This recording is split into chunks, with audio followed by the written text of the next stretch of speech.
Hey, what's going on? I am Jason, DJ Darkslider Crowley, 26 years old. Right now I'm in Burnsville, Minnesota at the support the local hip hop scene. Right now I got like two careers when it comes to hip hop music. I DJ and I won't say rap, I say more like open poet. Cause like there's a difference between my music and and any other type of music that you listen to when it comes to hip hop. Like mine, like talks about expression. Talks about my ups and downs and my situations. In life, and basically what I talk about in life, everything I see and everything I witness in my life. I put it down on the record and I put it down in my little notepad in my iPhone. I have a new project coming out that's in the works that's hopefully coming out this September. I think this might be the most successful thing I ever did in my life. Like 2015 was my breaking year, when I first started getting really involved more into hip hop, and hung out with artists such as, Brother Ali, Danny Brown, everybody who came out to Soundset, Sean Anonymous, the local peoples here, like Kid Flow and Crew. I think I like coming to the garage. It's a tradition for me to come here because I've been coming here for years. If I'd say if it wasn't for the garage, I probably wouldn't be where I'm at right now. Because this place is a blessing to me. It feels like home, and I feel honored coming here. Throughout my entire life, growing up as a kid. Like a lot has changed. I've seen a lot of artists who played here, actually came out to see it. Alright, so why do you rap? Why do I rap? It's kind of more like tradition for me to be a rapper. My mom was a rapper back in the day before she had me. She was part of the Native Ones before Queen Latifah became Queen Latifah, De La Soul became De La Soul, and Talib Kweli and Mos Def became Black Star.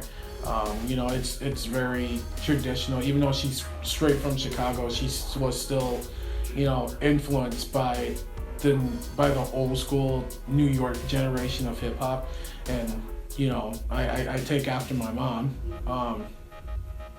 But man, my cousins rap too. They're more like thug rappers though.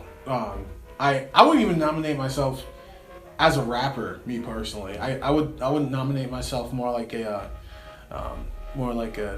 MC, poet speaker, like the fighting leaders such as KRS-One, the whole boot camp clique, the whole Duck Down Entertainment.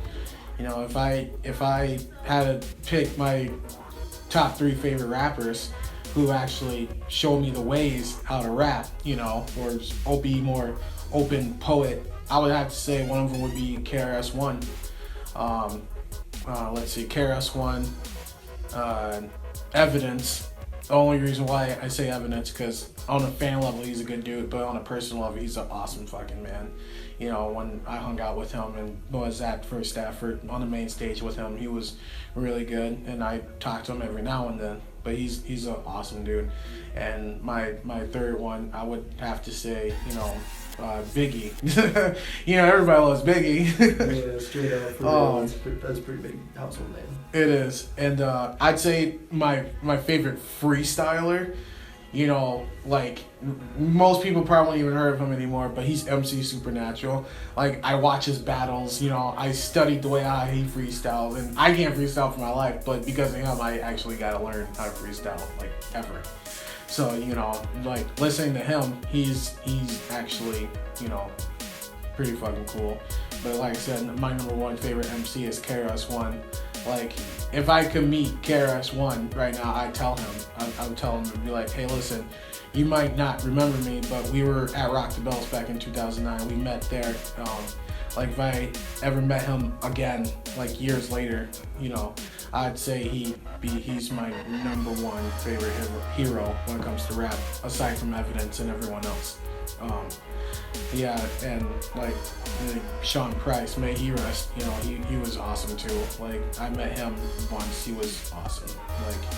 Like throughout all my years of being a poet rapper and a DJ, I met a lot of rappers, like from Atmosphere all the way to Jizza from Wu-Tang. Like I met like a lot of people, and most people don't know that. Like I don't, like if I ever become famous, I want to be famous, but I want to be like that famous.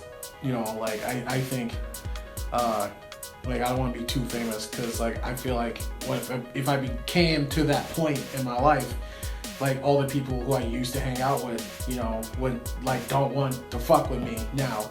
But when I get there, people just like start fucking coming, and I seen it happen to me personally. So like I said, like I like it, but the reason why I like to rap was, like I said, I like the meaning behind the music, and I fucking suck at rapping. I suck, but people like what I can spit on the record, because it actually makes sense. It actually has meaning to it. So I wouldn't give it up for the world, but I think my passion is to DJ, because I love it. Like I love mixing. Yeah. I like mixing like the Beastie Boys and Run DMC, and like tonight when I mix the Blackstreet No Diggity remix, dude, that shit's gonna just jump off. Like I'm nervous, but I'm really excited. I'm really ready to do this. Like this is like everything.